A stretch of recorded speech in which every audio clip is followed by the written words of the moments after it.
കൂടുതൽ വയോജനങ്ങളുടെ സംസ്ഥാനവും കേരളമാണ്. കണക്കനുസരിച്ച് ഏകദേശം പറയുന്നത് 16.5% മുതിർന്ന പൗരന്മാർ കേരളത്തിലുണ്ടെന്നുള്ളതാണ്. അതുകൊണ്ട് തന്നെ ഐശ്വര്യത്തോട് പ്രായമാകാം, അർത്ഥവത്തായി ജീവിക്കാം എന്നുള്ള ഈ ചൈൽഡ്ലൈനിലൂടെ നമ്മുടെ യൂത്ത് മുന്നേറുകയാണ്. ഈ 3 വർഷത്തിനുള്ളിൽ നടന്ന ഒന്നോ രണ്ടോ കാര്യങ്ങൾ പറഞ്ഞുകൊണ്ട് ഞാൻ എൻ്റെ കടമയിലേക്ക് കിടക്കാം.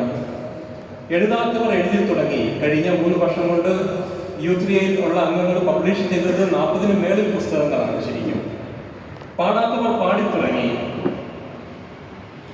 ആടാത്തവർ ആടിത്തുടങ്ങി, പഠിക്കാത്തവർ പഠിച്ചും തുടങ്ങി.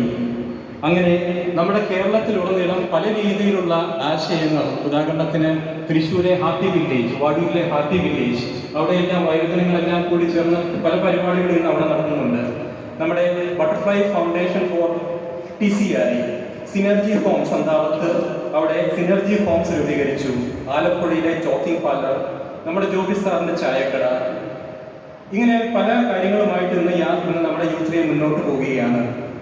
ഒരു പ്രേംകുമാർ എന്ന് പറയുന്ന സാർ എഴുതിയ ഒരു പുസ്തകത്തിന്റെ പേരാണ് ഇരുമ്പുലക്ക.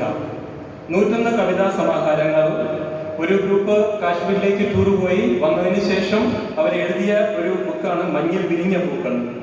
കൊടുങ്ങല്ലൂർ ജേണൽ. അങ്ങനെ ഓരോ വർഷവും നമ്മുടെ യൂത്ത് കേരളത്തിലുടനീളം 200-ലധികം പരിപാടികളാണ് സംഘടിപ്പിച്ചുകൊണ്ടിരിക്കുന്നത്. ഈ കഴിഞ്ഞ ദിവസം നമ്മുടെ സർവകലാശാലയിൽ ഇതിന്റെ പരിപാടികൾ നടന്നുകൊണ്ടിരുന്നു.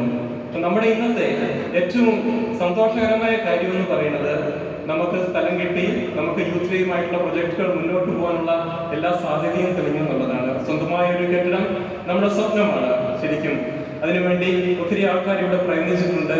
നമ്മുടെ പ്രൊഫസർ ഗ്രേസമ്മ മാത്യു ആണ് ഈ ആശയം മുന്നോട്ട് വെച്ച്, അതിനുശേഷം അത് കൃത്യമായിട്ട് പഞ്ചായത്ത് മെമ്പർ ലൂയിയും നമ്മുടെ യൂണിവേഴ്സിറ്റിയിലെ ജിംസൺ സാറും എല്ലാം ചേർന്ന് ഇന്ന് നമുക്ക് പ്രൊഫസർ ബാബുരാജ് എല്ലാം അതിലുണ്ടായിരുന്നു. ഇന്ന് നമുക്കൊരു ഭൂമി കിട്ടിയിട്ടുണ്ട്.